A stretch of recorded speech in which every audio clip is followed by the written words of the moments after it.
What's up guys, and in today's video I'm going to be going through why leverage doesn't look like leverage at first and why real leverage feels boring before it feels brilliant. So like always with these videos, the main mission is to show our builds raw and real, to show you the good, the bad, the ugly, what it is that I'm actively implementing in terms of mental models and frameworks, how I'm scaling those frameworks, and also what we're building, in terms of our, knowledge vault, and how we're actively just documenting what it is that we're actively doing on a day-to-day basis, and also just to solve what hurts, basically to come into businesses and organizations and be the chief problem solvers and build back-end infrastructure while we're at it. And also just to call in visionaries, basically people that are aligned with what it is that we're actively solving for, which is chaos, and ultimately to build a network of cool people doing cool things at the same time. So leverage. Why does leverage feel boring? And ultimately, you understanding that leverage is one of those things that, is boring, and it's something that you don't see on a day-to-day basis,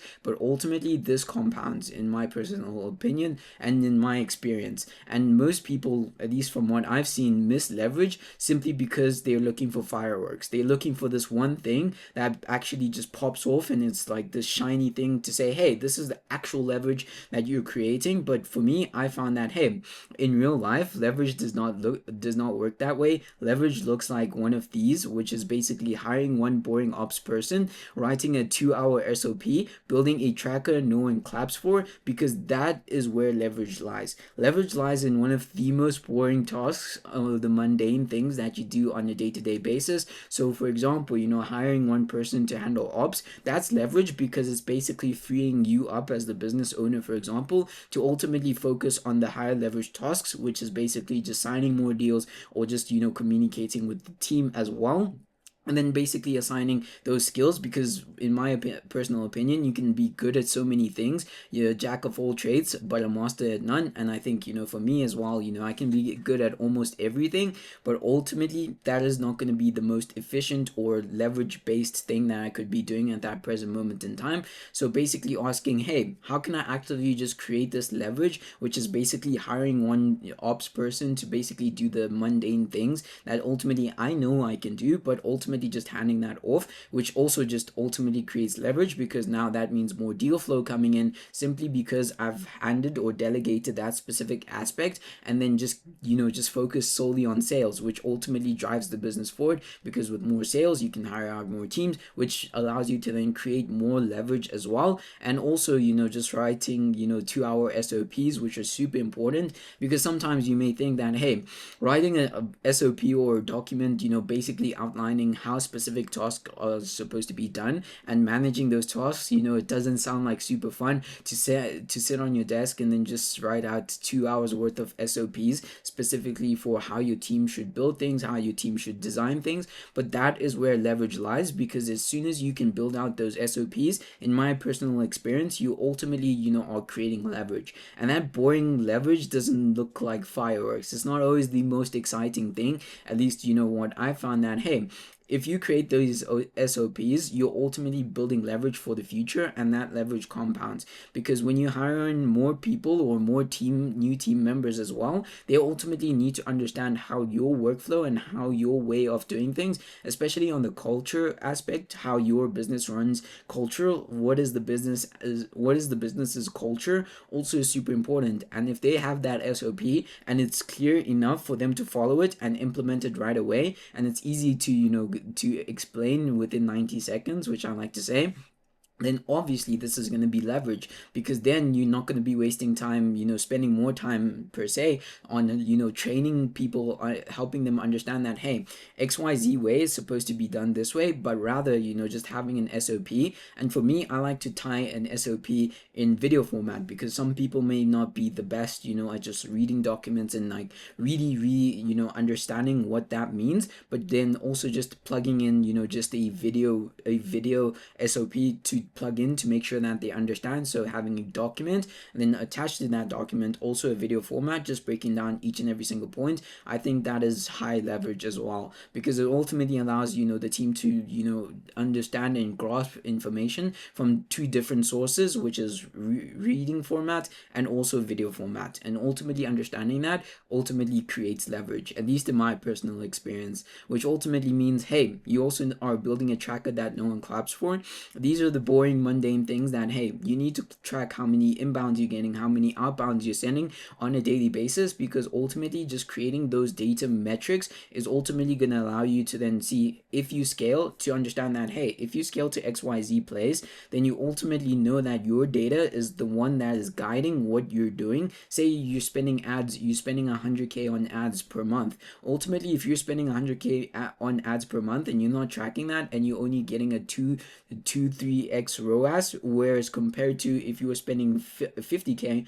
and you're getting a 5-6x ROAS, and you don't know those numbers, you're ultimately not going to know how to move forward into the future, where you basically bleeding money in terms of your ad spend, how your copy is going, and also your messaging and positioning as well. Just building those trackers as well. This can even just be, for our chaos feedback cycle, where we basically just build out a internal tracking system for tracking, feedback that we get in terms of design, development, implementation as well, specifically on the client side and also on our team side, to say, hey, we're actively just tracking, each and every single metrics hands down, to make sure that, hey, whatever's coming in, we're tracking it, and we're making sure that we understand the data, because without the data, you're not going to know how to move more agilely and tactically into the future, because that data is ultimately going to guide you, and that data comes from feedback. It's basically building those data points that ultimately allows you to understand that, hey,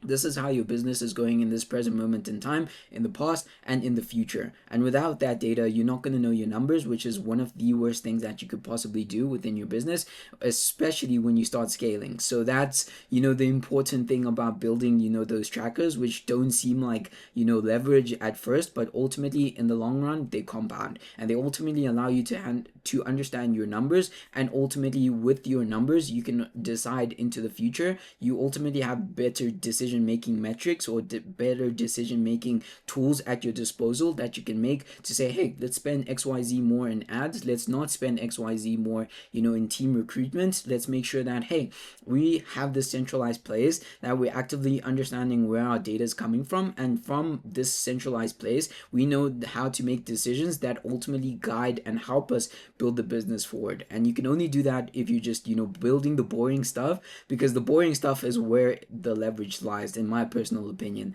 And I think also for us, us building backend systems, I think that is where leverage lies in insane amounts of value. You may not see it at first 100%, but when you do start scaling and you start feeling that pressure of saying, hey, we don't have the correct backend systems within our process, let's actively just build for it and build within it, and ultimately understand that, hey, you're not going to face those specific problems until you start scaling, and that's okay. But ultimately, this scale that you're trying to get to is being bottlenecked by the thing that is, the chaos that is within the business. But you may not see it until it gets too much. It's a silent killer, like I've mentioned in the previous video. But yeah, you ultimately don't realize it until it's too late, and that's why most people neglect this specific aspect. But it's super important, at least in our opinion, and at least what I've seen as well, that, hey, it's silent, it's not cool, but it's incredibly asymmetric, saying, hey, because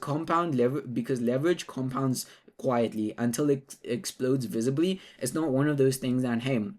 it's linear. It's not this one in, one out. It's ultimately a silent compounding leverage tool that compounds quietly on the back end, and then ultimately you see it when you're at a certain level of scale, to say, hey, if we didn't have this, these numbers in terms of how we're building things, and also how we're actively tracking LTV within our current customer base, to say, hey, we have a churn rate of XYZ%, and this is because XYZ's been happening. We're not sending out enough emails, or our email volume is not really reaching out to customers, which ultimately says, hey, maybe it's specifically from saying, hey, your customers are not feeling heard, simply because you're not tracking, you're not sending out emails to basically solve their problems that they're having, or even your customer success is not on point, and that leads to people not feeling happy or not feeling heard, which ultimately leads to that drop off, or that them not renewing simply because of that. And if you don't have the numbers for that specific aspect, then you're not going to know what to do, and that only comes through the silent compounding leverage,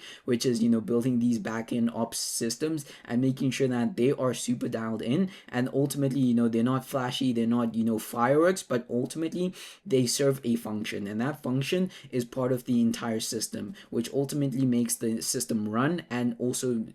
a well-oiled machine as well, which is also super important into the future, which also means that most people look at it like this. They look at leverage in terms of, AI tools, growth hacks, loud plays with instant payoffs, and big energy quick wins. Ultimately, in my personal opinion, I've found that, in as much as you can think that those things are leverage, the real leverage ultimately comes in from clear documentation. Number one, writing down your SOPs, making sure that each and every single team member understands what it is that they're actively doing on a day-to-day basis, and that they are actively able to implement what it is that is within that SOP, and also making sure that, hey, we all have clarity within the internal team as well, to make sure that, hey, if we receive this SOP today, we can implement it in the next 5-10,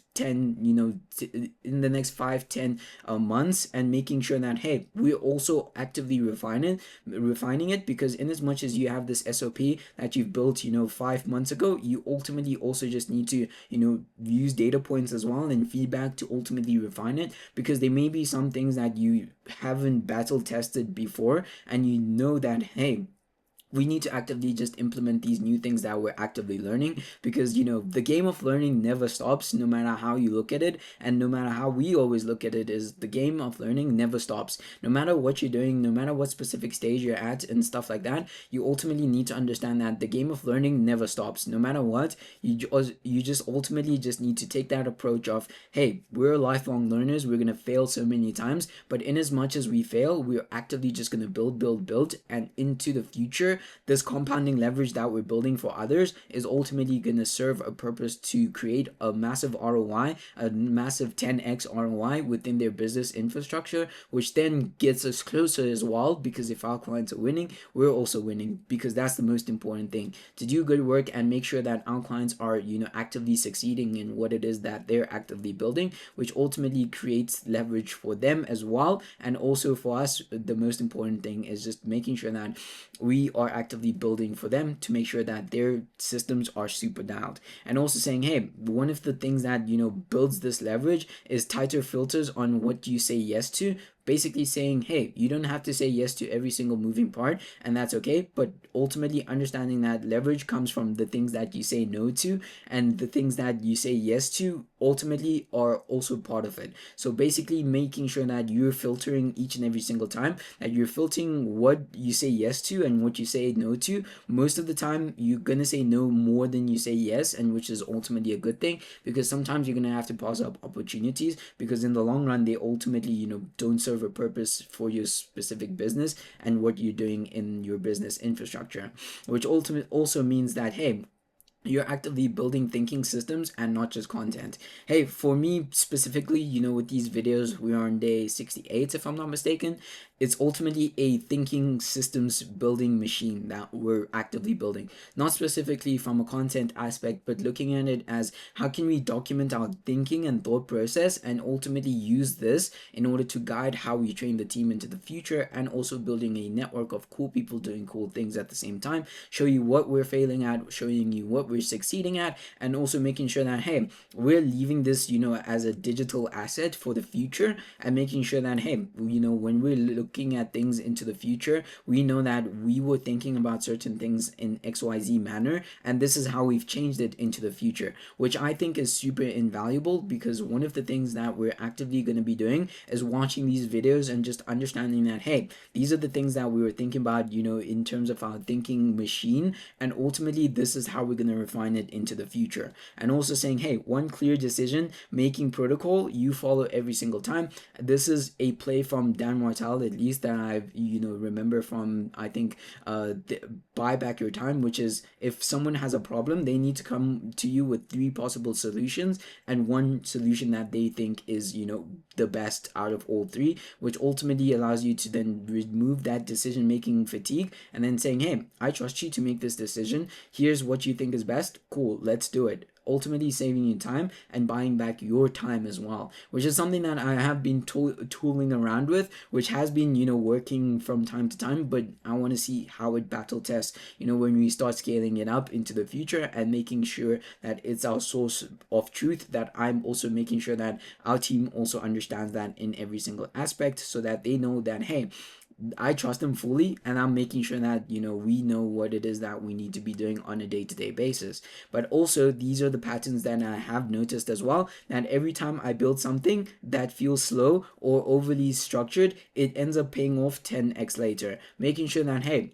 if I feel something that feels slow, because slow sometimes ultimately means that you're building leverage, it's a good indication, at least from what I've seen, that you're building something worthwhile and also highly structured. If it's highly structured and slow, it ultimately is a good indication that you're building leverage. And this is one of the source of truths that I found for myself. An example of this is a Notion doc I almost skipped became a hiring filter, and then an SOP I nearly outsourced saved me 6 hours weekly, saying, hey, these are the boring stuff that you need to be doing on a day-to-day basis that ultimately compound and build that compounding leverage in the long run. And saying, hey, the boring internal dashboard became a client deliverable. One of the things that I thought was not specifically useful ultimately became a client dashboard. And ultimately understanding that, hey, it's never loud in the moment, but it always screams in hindsight. Ultimately saying, hey, if you look at it at a micro or nano level, you ultimately understand that this is creating compounding leverage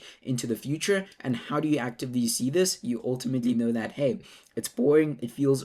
boring, it feels slow, and it feels overly structured. But in the long run, it is ultimately building that compounding leverage, which is something that is undeniable, because into the future, it ultimately pays off in ways that you may have not thought was possible. But this is the meta insight that, at least I found, which is basically saying, hey, if it feels boring, but it solves something permanent, you're building leverage. Ultimately understanding that if it feels slow, super slow, and feels boring as well, you're ultimately building leverage. It's a good indication that what you're building is worthwhile into the future, is something that is going to build that compounding leverage for your team and yourself as well. Because in as much as you can build things specifically for your team, it also filters down from you, the person that you are as a business owner, to say, hey, if I'm building in the XYZ manner, I need to make sure that my team is also has the same, amount of energy, and also the same amount of clarity in terms of what it is that they need to be doing as well. Which also means that, hey, if it feels exciting but only solves something temporary, you're probably burning time. Most of the cases you can say, hey, one of the things that we're building, it feels exciting but it solves a temporary solution, you're most likely burning time. And this is one of the things that, hey, you can do from a time to time basis, but ultimately the source of moat or the source of truth needs to be that, hey, if it feels boring but it serves something permanent, then you're ultimately building that compounding leverage. And how can we actively do the boring stuff that nobody sees or even interacts with on a day-to-day basis, but they feel it long term, even if they don't feel it quite clearly, but ultimately they feel it in some degree or the other, whether it's now in that specific stage or into the future, they're ultimately gonna feel it. And how can we actively make sure that we're reframing and understanding how we're actively just building into the future, which ultimately means the new frame now, which is the next phase of frame, which is, if it does this scale my thinking, my time, or my influence, ultimately asking in every single task that I'm doing, does it scale my time, does it scale my thinking, and does it scale my influence, how much influence I have into the future, and also the time that I'm using today, does it actively compound any of those specific aspects? If yes, then honestly it's one of those things that it's worth pursuing, in my opinion. And if not, I'm not calling it leverage, because my definition, at least, of true leverage is it removes you, it multiplies outcomes, and gets more effective with time, basically building that compound leverage that ultimately it removes you from the day-to-day operations, but ultimately multiplies your outcomes, becomes this force multiplying tool that I have spoken about a couple of times, just adding those force multiplication tools within your current stack that ultimately allow you to then build from what you're building, and then multiply what it is that you're doing on a day-to-day basis. And that is the game now, ultimately understanding that, hey, we need to redefine what we call leverage and how we think about it, because the way that we think about it is ultimately going to shape how we're going to be moving into the future, which ultimately means just a final thought that I would like to share with you guys, which is everyone wants exponential results. I think everyone just wants from 0 to 100. That's 100% true, and that's probably human nature as well, but no one wants to stack the linear boring inputs that create them. Ultimately, the linear inputs, the boring stuff that ultimately creates this exponential growth, that says, hey, from day 0 to day 30, you may not see nothing, you may not see anything, and that's okay. But ultimately say, hey, from day 90 to day 120, what if you start seeing that compounding effect? Ultimately, for example, like with these videos, like I don't see anything in terms of getting 100 views, 200 views. I barely get that, and that's okay. Like I am super in it for the long run. I don't expect to see any massive returns in this present moment in time. I'm just doing it to build a thinking machine that ultimately allows us to connect with cool people doing cool things at the same time, and also just allows us to build this thinking machine that ultimately inspires millions of people into the future, and also reshapes industries. Because if these videos in some shape or form can become a source of moat for that'll be a future that'll be worth exciting, worth getting excited about, to say, hey, we built this specifically from these videos. It didn't compound in the first month, 2 months, 3 months that I was doing it, but it compounded in the past 6 months, in the next 6 months that I uploaded these videos, and I didn't do it daily each and every single day. But ultimately I know that it's going to build that compounding leverage, because it's just one of those things that you don't see it in the present moment in time, but silently it's actively working quietly and saying, hey, leverage doesn't always feel smart when you start. For example, me, I didn't always, when I started these videos, it didn't always feel like, hey, I'm building leverage, I'm building all these things. But ultimately, after 30 days, it's like, hey, I'm now building this machine where I'm just outputting daily. Like I don't spend much time in terms of preparing for these videos. I just make the script, ultimately just make this document, and then I say, hey, okay, cool. Now let's whip out the camera. Let's press record and let's just go. Just making sure that, hey, I'm just shipping on a day-to-day basis, and I'm force multiplying what it is that we're doing in terms of our thinking machine, because I think these raw, unfiltered videos are ultimately gonna just improve many different aspects of my life, and also the team as into the future, because they're gonna be watching these videos as a source of moat, as a source of truth as well, to say, hey, this is our source of truth, this is what we can actively get in terms of playbooks, how we're thinking about things, and how we're actively documenting today, and how we're going to be documenting into the future. Which means that, hey, in 6 months, you may look like a genius. Ultimately say, hey, in the present moment in time, I didn't feel like a genius, I didn't feel like anything, but ultimately 6 months later, I ultimately built this thing that's like, whoa, what is this guy doing? Like, this is so insane. And I think this is going to be one of those things that into the future is only just going to be a force multiplier. It's going to be boring, it's going to be it's going to be boring. It's not always going to be easy. I've had days, many days, that I haven't felt like recording, and I've just kind of did it just solely just to get the output. But right now I'm super pumped, I'm super excited to be sharing these videos and making a lot more into the future. Until we get to a day 100, we are on day 68, so we have 2 more days till we do day 70, which is going to be super cool. Then day 70, we're going to have 30 more days, 1 more month of doing it. Then what comes after that, I don't know, we'll see. But I'm super excited, and if you guys like this video, make sure to leave a comment in the comment section. And if you guys want to connect with me, make sure to connect with me on X, LinkedIn, Instagram, and I will see you guys in the next video.